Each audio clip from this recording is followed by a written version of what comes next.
Nikah itu oleh Allah, perempuan yang kita nikahin itu oleh Allah disebut surga. Saya punya bukti, misalnya gini ayat ya, wala tangkihul musyrikati hatta yu'min, wala amatum mu'minatun khairum min musyrikati walau a'jabatkum. Terusannya ayat, wala tangkihul musyrikina hatta yu'minu, wala abdu mu'minun khairum min musyriki walau a'jabakum. Terusannya ayat, ulaika yad'una ilan nar. Para musyrikah yang ingin kamu nikahi karena mereka non muslim atau kafirah atau musyrikah, itu hanya mengajak kamu masuk neraka. Maksudnya ngajak itu kan bisa saja kamu tertarik perempuan tadi sampai kompromi merubah akidah kamu. Terusannya ayat, wallahu yad'u ilal jannah. Harusnya dengan perbandingan kamu jangan menikahi musyrikah. Logika perbandingannya kan wallahu yad'u ila nikahil mu'minah. Saya ulang lagi, harusnya muqabalahnya kan wallahu yad'u ila nikahil mu'minah. Allah mengajak kamu supaya menikahi mu'minah. Tapi kata mukminah sama Allah diganti wallahu yad'u ilal jannah. Allah mengajak kamu masuk surga, ila nikahil mu'minah. Artinya gini, setiap kamu hubungan intim sama istri kamu itu adalah menjadi kamu tidak zina. Jadi kalau kamu tidak zina, barokahnya istri kamu ini penopang kamu masuk surga. Makanya Rasulullah pernah ditanya, ibadah itu apa saja? Nabi secara ringan diantara jawabannya, wa fi buti ahadikum shadaqah. Sudah kamu ngumpulin istri kamu itu ya ibadah. Terus kata sahabat-sahabat, ya Rasulullah ayati ahaduna syahwatahu wa walahu ajrun. Yang benar saja Rasulullah, masa urusan gitu dapat pahala gitu. Nabi jawabannya ya enteng, alai salawa doa fi haramin aka'ana ali wisrun. Kalau dia salah yang dikeloni kan ya dosa. Berarti kalau ngeloni yang benar juga pahala. Berarti istri kamu itu jannah surga. Cuma jannah yang agak aneh karena rewel itu agak aneh. Jadi itu jannah yang agak aneh. Maka supaya jannah ini tidak aneh, kata Rasulullah itu cara bersuami istri itu, kata Rasulullah, halla jariyatan tula ibuka wa tula ibuka. Sebagian riwayat halla jariyatan tudhahikuha wa tudhahikuka. Kamu cari perempuan yang gampang guyon, gampang rileks. Mula abah itu rileks, mutohaka ya rileks. Saya berkali-kali cerita, saya ini termasuk orang yang nggak pernah diskusi penting sama istri saya. Karena takut tegang. Biasanya kalau tegang itu yang suaminya kalah. Jadi saya itu nggak pernah diskusi penting. Saya kemarin mau ke Pasuruan ya, mau ke Peloso itu ditanya, mau kemana? Ya nggak tahu. Terus pulangnya kapan? Ya nggak tahu. Wong kok roh-rohan. Ya saya senang saja. Nggak roh itu artinya kan bodoh. Orang bodoh itu nggak mukallaf, artinya nggak dosa kata saya. Jadi saya ngambil hikmahnya saja. Karena ditakoi kok jawabannya ora jelas. Ora jelas itu misteri. Memang dunia itu penuh misteri. Pokoknya tak itu. Pokoknya yang kira-kira itu jadi tidak penting. Rasulullah itu kalau debat sama istrinya ya milih gitu, milih mula abah mutohaka. Saya punya sekian cerita betapa Rasulullah itu rileks ngadepin cemburu-cemburunan. Sayyidah Khadijah tentu orang yang super bagi Rasulullah. Sampai ketika adiknya Sayyidah Khadijah, kalau nggak salah namanya itu Halah itu, kalau datang itu Rasulullah itu menjamu karena mengingatkan suara Khadijah. Kalau muji Khadijah itu sudah langit Rasulullah. Sehingga Aisyah itu cemburu. Bagaimana anda selalu muji Khadijah? Waqad abdalakallahu khairan minha. Allah mengganti yang lebih cantik ketimbang Khadijah dan lebih muda. Maksudnya Aisyah. Kenapa masih muji yang sudah meninggal? Tua lagi kan. Gantian Sayyidah Fatimah yang tersinggung karena ibunya ditua-tuakan kan. Itu ketika Fatimah cemburu, mangkelnya sama Sayyidah Aisyah. Mangkel manusiawi loh. Gak usah kamu jadi Syiah terus benci Aisyah itu.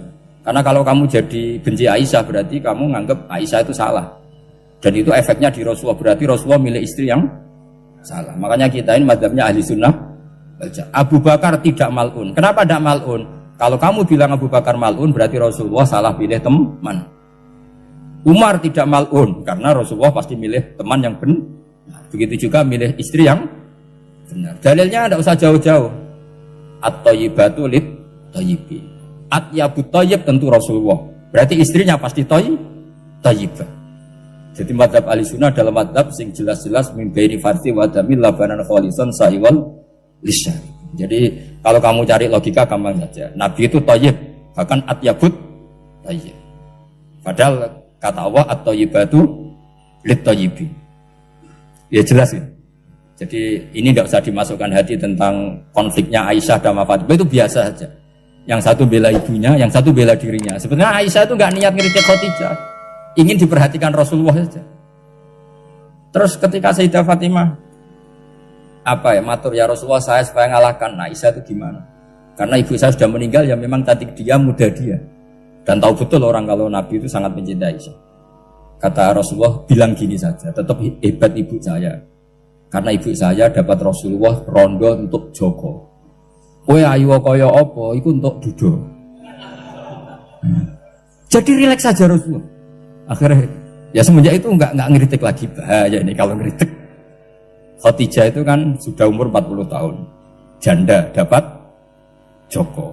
Aisyah perawan untuk dudo. Keren mana? Keren Khadijah. Jadi tidak semua masalah itu Nabi itu menyelesaikan cara ekstrim.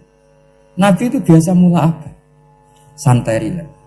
Nah, kalau para mbak-mbak ini ingin jadi surga yang enggak aneh, syaratnya jangan rewel karena di surga itu enggak boleh ada orang rewel.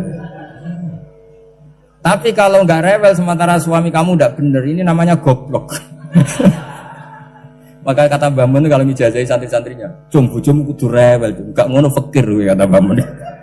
Tapi santri yang di belakang gremeng, "Iya, Mbah, nak fakir, nak jantungan mati." Makanya sering itu. Jadi di antara ulumil Quran itu ada istilah maudhi'ul mudmar mengganti maudhi'ud dhamir atau maudhi'ul lafzi menggantikan lafdzan akhar. Itu memang agak jelimet di ilmu tafsir, tapi bagi pelakunya itu menjadi gampang. Ya tadi, ketika Allah melarang nikah hal musyrikah, saya ulang lagi. Ketika Allah melarang nikah hal musyrikah, normalnya perbandingannya kan wallahu yad'u ila nikahil mu'minah. Tapi sama Allah digenti, wallahu yad'u ilal jannah. Itu menunjukkan bahwa nikahul mukminah adalah al jannah. Karena kamu hubungan intim ya ibadah, diwamuk kowe sabar ya ibadah, nafakoi ya ibadah, neng-nengan kejahatan senjata juga ibadah. Seru Kang, neng-nengan itu seru. Karena memang di antara sistem tubuh kita itu butuh masa-masa jeda. Mari cerdas. Karena tubuh kita ini tidak hanya butuh seneng, tapi juga butuh susah. Susah itu melahirkan kearifan. Jajal bojomu tahu minggat, mesti kearifan kamu meningkat. Jadi minggat itu ya penting. Nikmati saja. Loh, ini saya nggak ngajari keburukan. Memang seperti itu. Nah, saya berharap ilmu usul fikih ini tidak boleh hilang. Karena dengan ilmu usul fikih kita tahu mubah adalah tarkul haram dan tarkul haram adalah wajib. Maka Allah sering sekali membicarakan sesuatu yang mubah itu superior. Kayak tadi wa min ayatihi manamukum billaili wan. Nah, termasuk ayatnya Allah adalah kami itu tidur. Cara berpikir tadi, kalau saya tidak tidur sakit, kalau sakit habis biaya banyak. Sementara tidur hanya butuh seperti ini. Betapa baiknya Allah dengan tidur bisa menjaga kesehatan yang kalau tidak dijaga berbiaya tinggi. Berarti hadan naumul ibadah. Terus ulama bilang tidur itu ibadah kalau niatnya litaqawi alal ibadah. Tapi nak wae blojo turu lah itu sing masalah. Tapi tentu ilmu itu ada pembanding. Sekarang ketika kamu tidur itu tarkul wajib apa tarkul haram lah itu masalahnya. Seringnya kamu itu tarkul wajib. Wae mulang turu. Wae ngantor wong kerja turu. Lah itu tarkul haram atau tarkul wajib? Tarkul wajib. Kalau tarkul wajib berarti status tidur kamu haram. Sudah pinter ini sudah maju ini sudah maju. Jadi saya belajar usul fikih lagi-lagi karena untuk menjadi mufassir itu harus menguasai balaghah, menguasai usul fikih, menguasai lisanul arabi. Nah, lisanul arabi yang sering saya contohkan berkali-kali. Saya punya kitab namanya Ar-Risalah. Orisinil karangannya Imam Syafi'i. Saya baca beberapa kali khatam. Juga saya beberapa kali bacakan santri. Itu kalau memaknai Quran secara lisanul arabi itu gampang sekali. Gampang sekali. Ketika Imam Syafi'i mengatakan kamu boleh tayamum ketika bepergian dan saat bepergian itu tidak menemukan air. Syaratnya kamu tolabul ma', cari-cari dulu. Ketika ditanya sama ashabus Syafi'i, kenapa harus cari-cari dulu? Jawabannya enteng. Li'anna Allah ta'ala yaqul falam tajidu ma'an wala yuqalu liman lam yatlub lam yajid. Karena Allah ngendikan kemudian kamu tidak menemukan air. Di mana-mana tidak menemukan setelah mencari. Kalau belum mencari namanya tidak tahu. Jadi dari kata falam tajidumaan kemudian kamu tidak menemukan. Tidak menemukan berarti apa? Setelah mencari. Sehingga beliau mensyaratkan dicari-cari dulu, baru berkesimpulan tidak menemukan. Nah setelah tidak menemukan kamu baru boleh tayang. Segampang itu ilmu usul fikih di depan Imam Syafi'i. Ulumul Quran dianalisis dengan usul fikih. Ketika ditanya, kenapa Anda mensyaratkan nikah itu pakai wali? Ayatnya apa? Kalau hadisnya jelas, la nikaha illa biwaliyin mursyidin. Ayatnya apa? Imam Syafi'i secara enteng baca ayat fala ta'duluhunna ayyankihna azwajahunna idza taradau bainahum bil ma'ruf. Jika wanita yang kamu waleni, saya ulang lagi, jika perempuan yang kamu walikan, misalnya kamu punya anak yang umur 20 tahun ingin nikah sama seseorang. Seseorang ini layak. Ya misalnya kiai ya apal alfiyah. Tadi kata Mbah Mus itu muridnya Mbah Khalil itu alfiyah diwolak-walik apa. Saking seringnya belajar alfiyah kata beliau sampai santri apal alfiyah wolak-walik tapi ora roh carane jamak kosor. Karena dulu pondoknya mau pondok nahwu. Jadi kayak di nglirap itu. Tonggone nganti apal fa'ala yaf'ulu fa'lan. Cinone weh apal saking bedino itu ujiane ra selawatan fa'ala yaf'ulu fa'lan wa ma fa'lan wa huwa fa'ilun. Jadi pondok ya macam-macam. Itu saya tadi sampai mana itu? Tentang apa? Wali nikah tadi. Di bab fikih, saya ulang lagi di bab fikih. Itu kata Allah, jika perempuan yang kamu walikan itu ingin nikah, fala ta'duluhunna, jangan kamu larang. Kata Imam Syafi'i, kalau seorang wali tidak punya hak mewalikan, maka larangan jangan menghalangi itu tidak ada gunanya. Misalnya gini, Zaid itu tidak punya utang saya ulang lagi, Zaid tidak punya utang saya. Memang ini ilmu logika, Zaid tidak punya utang saya. Terus sampean bilang ke saya gini, Gus Bah, Zaid ojo tagih. Itu omongannya wong aneh apa enggak? Aneh kan? Tapi kalau Zaid punya utang saya 1 juta, terus kamu menasihati saya, Gus Zaid ojo tagih. Benar apa enggak? Wali itu punya hak melarang.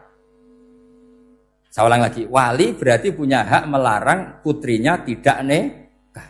Sehingga diperintahkan Allah, kamu jangan pernah melarang. Berarti punya hak melarang. Kayak tadi, Gus ojo tagih, berarti aku dia hak nagih. Misalnya otoritas bandara ATR, pesawat Boeing sekian-sekian Lion, bolehkan landing di sini. Karena operatornya punya hak melarang, juga punya hak mengizinkan. Tapi kalau orang lain kamu bilangin, pesawat Lion nggak boleh landing di Semarang, orang lain yang nggak terkait dengan otoritas itu, aneh nggak omongan itu? Aneh. Kalau wali dilarang menghalangi perempuan ingin nikah harus memberi izin maksudnya, maka berarti wali punya hak menikahkan. Paham yang saya maksud? Makanya Imam Syafi'i mensyaratkan seorang perempuan yang nikah harus pakai wali. Jadi segampang itu. Kitab Ar-Risalah menerangkan ulumul Quran. Dan dalam banyak hal ulama dulu itu, makanya saya tadi berjanji karena Quran itu bisa kamu baca fase, kamu dengerin suara enak ya enak. Kamu dengerin logika yang enak ya enak. Jangan sampai kamu udah dua-duanya. Suaranya sudah ada enak, logikanya tidak enak, itu kacau namanya.